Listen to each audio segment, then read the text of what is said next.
J'espère que Bomoni en haut. J'espère que Bomoni en haut. Moi, je pense qu'il y a quand même mille et une façons de régler des conflits en famille, dans la société. Il y a mille et une façons. Je pense qu'il fallait quand même bâtir qu'il a artiste possibilité à coller la maman, même si antécédents allaient belé. Bon. Hein? Je pense qu'il fallait bâtir qu'il est quand même. Bâtir qu'il est. Et puis moi, je suis allé chercher à connaître le raison. Il y a des camboyo au Basaliwana contre Yé. Et contre X, avant la personne, je sais que tu as à dire. Namoni Ndekunanga et Chansar Mungindu a commis. Le comédien Balio Sombo expulsé des obsèques de sa propre mère par des membres de sa famille. Une scène choquante qui a rapidement enflammé les réseaux sociaux et suscité de nombreuses réactions.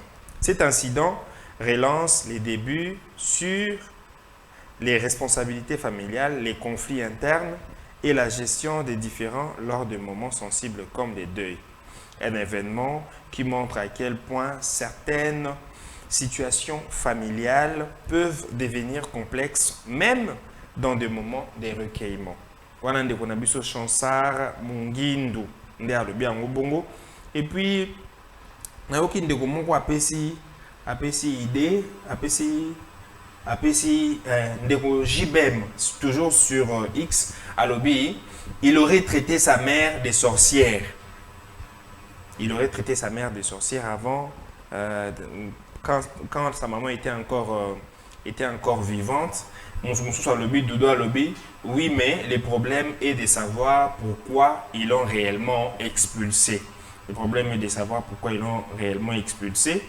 Il y a une autre personne qui a réagi sur cette question. Consolate Kabedi Alobi Akanga Mama Naye Ndoki.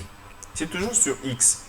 Tant on a qu'est-ce qu'on a Facebook, il faut apprendre que l'artiste il aurait vendu une parcelle familiale. Et après, côté Kango, maman n'a rien kolala na balabala. Il y a mis une vidéo de sa maman qui est en train de soutenir ses propos. Na page, Tato Christian Kazembe après à Koko balancer les biso ango pour nous permettre de bazolanda biso ba comprendre les Camboyesa avant biso mongoto le belayango. Il y a une vidéo, la vidéo où on peut voir sa maman, elle était encore vivante. Elle a parlé de ça. Et donc elle se plaignait du comportement de son fils. Anaye kosenga azongisela le pango ya mobali na ye o ya teki. Bia zangi sika ya kolala to monango. C'est parmi les vidéos qu'on a eu à voir ce matin avec toute l'équipe. Si la régie est prête, on peut voir cette vidéo, la vidéo de sa maman. Mbote la famille, lelo tozali le 12 février la famille. Maman na biso bozali komona azali maman ya artiste na biso comédien ya munene ya mboka na kombo ya Mbalio Sombo na famille na ye babengaka ye ya paka. Baza bamongo maman Mbalio Sombo na rôle na ye asala na théâtre asalaka rôle ya kozala maman. Mais koka moi maman na biso Mbalio Sombo maman na ye azo déclarer que aboya ye aleka même ti na ba TikTok pour na lobaki maman na ye akufa aloba peke est-ce que na âge na ye akokozala na maman tellement boyo kanizate. Et puis selon maman ya Mbalio Sombo azo lobaki Mbalio Sombo ateka ye lopangu ya mobali na ye lelo azali na balabala la famille. Donc ekomi sikoyo ba mésentente entre ba nièce bana bandeko Mbalio Sombo ba komi sikoyo na rando na bana ya Mbalio Sombo ya o ba kola do ba komi koleka na réseaux sociaux koloba kopesa réseaux sociaux lokola ba komisa réseaux sociaux comme tribunal au kata makambo ba participer maman na biso ozali komona maman Mbalio Sombo ye pa komi sikoko ya ko répondre ba kokona o bazali bana Mbalio Sombo ay ko répondre bango na réseaux sociaux la famille ezo pesa vraiment moi on a passé kotala libota ndenge za na division boy maman azali ko déclarer que maman Mbalio Sombo aluka moyen azongisela ye mbongo ya lopangu oyo atekaki ya mobali na ye po ye azana balabala. Et puis maman Mbalio Sombo maman ya Mbali Osombo aye ko répondre ba koko na yeke ye akufa te amelaka pe masanga te tolanda la famille moi ndambu o mama na biso azoloba yaka tokena na bale na fete boye bapesi ni namelaka na ngai te kwa nalingaka pete ngai nde sako mebembone matanga fete ekomi ya famille na bani kobina mabele elisi ndenge banje mwamboke yalaka ye amoni ngai sulali ngai yali mama mwasi na ye motu ngando wana motakufaka na sulali lero ndoke esili ekomi sulali botuna ye malamu bale oyo akutaka na omela bongo baye koyebisa ete maloso mwe mama na ye alango alali na bale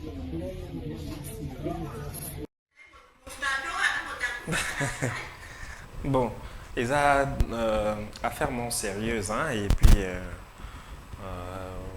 pas si ça que c'est une affaire familiale, mais les lois sont exposés sur la toile. Et puis si possibilité na moutunion à réagir, à orienter réaction d'une manière ou d'une autre dans la direction et à l'ingui.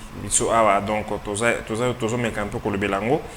Indignation à Bisso et c'était une affaire qu'on pouvait gérer dans la famille parce que à tout moni vidéo toto landa zolo ba koko ayaki ko répondre ba koko na ye bazaba na artiste boane ko finga et tout ça. Donc je sais pas, on va essayer d'en parler avec Orpige qui s'est renseigné sur la question après ça Bisso moi ba éclairage mususu. Merci beaucoup, Jocelyn. Le problème, c'est vraiment triste. Et puis, il y a une réalité que normalement, il y a une famille fait ici dans la famille. Et comment on a les lois artistes Nabiso à Sali Combo, à Banda Comédie Kala. Normalement, je me souviens une fois, na Yambaye. Okay. Il demandait d'ailleurs que na ba carrière au bango basali normalement fait bazala nenge bazati tu vois et les loko yoka que mutu oyo a passé temps na carrière na si je me souviens bisa nga soki 45 ans a passé temps na ya ko jouer rôle ya ko za la maman mais ko yoka que ko nié maman na yo na wangani maman na yo wangana maman na yo kangi maman ndoki. Et tu te permets à dire que ngana âge nanga na koza suna maman te. Oh, bon ça dépend mais son samba à se décider maman za. Mais maman profiter à ça en vie yo bomi déjà. Et le mal c'est quoi? Si les attaques confus les alata entre yo na maman na okoti bana. Botindi ba koko ba finga koko na. Voilà, okoti si bana. Et tant okoti si bana. Obotami yo morote na libu. Obotami na biki na bayaya. Siko bakoko na bana na yo bakolinga te bakosepela te que bamona bazofinga koko na bango entre bango na bango bakoko basali rando. OK. Et comme ba oyo baye ba fingi ba oyo baye ba fingi. Bana ya bande ko Mbali Osombo na bana ya Mbali Osombo ko mena conflit. Conflit.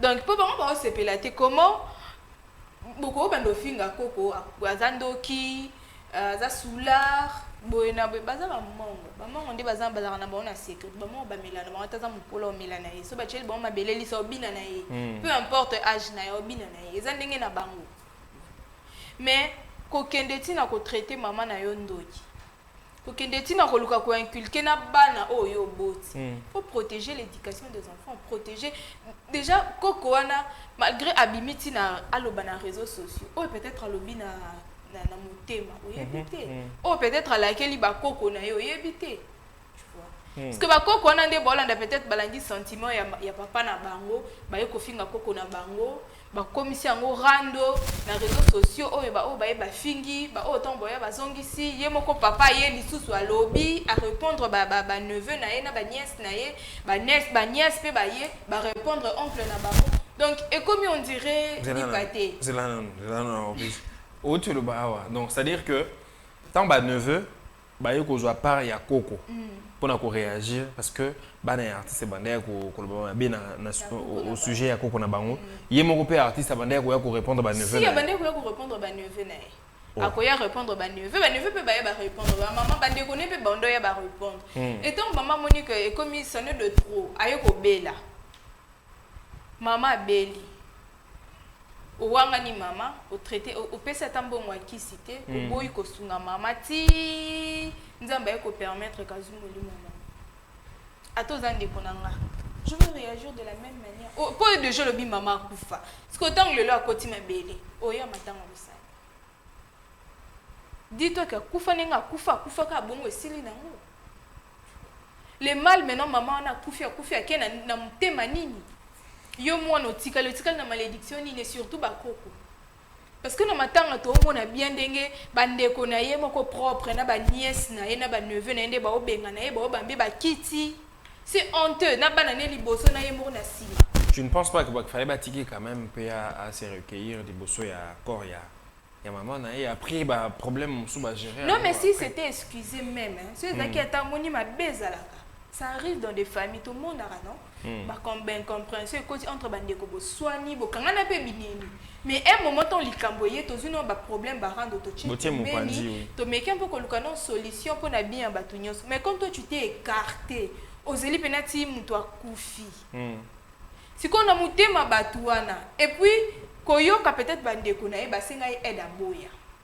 Aboya ko sunga mama na ye, aboya ko mema mama na hôpital, aboya ko sombela mama ta ne fils que kisi. Parce que maman ta wa kufi. Après oye. Après oye. Parce que tango ya wana, to yamba yo to yamba ota. Bon, c'est vrai que hein, tous à moi angle à Salignon Soana parce que j'ai même lu quelque part sur Facebook na page mon quoi ya buzz ba le beli ba pesi ba raison ou etindi batou ba agir de la sorte mais eza to ebi ke biso nyonso tango sanga maoyaka ba bosa na to mona ngope mona mutu mo boye azalaki conflictuel mais tango alali nzamba retirer mon limonae s'il faut faire des témoignages ça là jamais témoignage ou mutonga za ibo mutonga za ibo. Par là, je veux dire qu'il fallait quand même Batika à se recueillir. Parce qu'en pleurs, il y a des cambo mankasi yé sous. Ndé ba moun ba bengani wana ndé toki suko kundola. Voilà. Ba makambo ba vidéo ya kala. Ce qui Batika qui peut-être peut que azwa pe occasion à koya kolela maman na ye ata sala ki mabe. Après en famille, bah j'ai eu occasion, bah j'ai eu possibilité à résoudre ma problème wana. Toi tu ne penses pas qu'il fallait quand même Batika épée ata sala mabe mingi. Bon. D'abord, il faut que les mango bazabata makila bata sans chaud. Bah on est bazana ba traiter likambu moto. Bon bazalo kwa bekolo musute zalara. Baz to zelana nous to bercer non likambu les que puis to resala ba reproche na biso. Bah on va bata sonité. Bah on to encore ande pena adage le ba on bale nino quand il est chaud ana bango penza. Bango penza on adage na bango. Donc on va la ba hypocrite donc on va moni lo kwa ne salam c'est sûr que bande ko kana déjà chama colonel na matanga te tu vois et ce qui azaki peut-être maïele qu'est-ce qu'il allait faire il allait d'abord tant maman a moni que maman comme une état ya suka quoi comme a bé à maman parce que balobara maman tazando ki maman na yo maman azaka quoi que ma bé maman na ya ko peut-être ko sala yo peut-être tozo e banon ba raison te pourquoi parce que ko la kata la mkimba moka bandio ça abandonner bana que maman na zando ki. Tu vois, peut-être il y a eu des choses où peut-être la famille va au battre ou celle qui peut-être à réagir bongo. Mais peu importe, le mal c'est parce que bah il y a les réseaux sociaux. C'est d'abord humilier ta mère. Au lieu d'abord humilier maman na yo na réseaux sociaux et puis celle que la dame a koufi. Tu vois, la dame a koufi et les lorsque tu viens maintenant au quoi conscience et zongi maintenant, tu veux venir te racheter trop tard.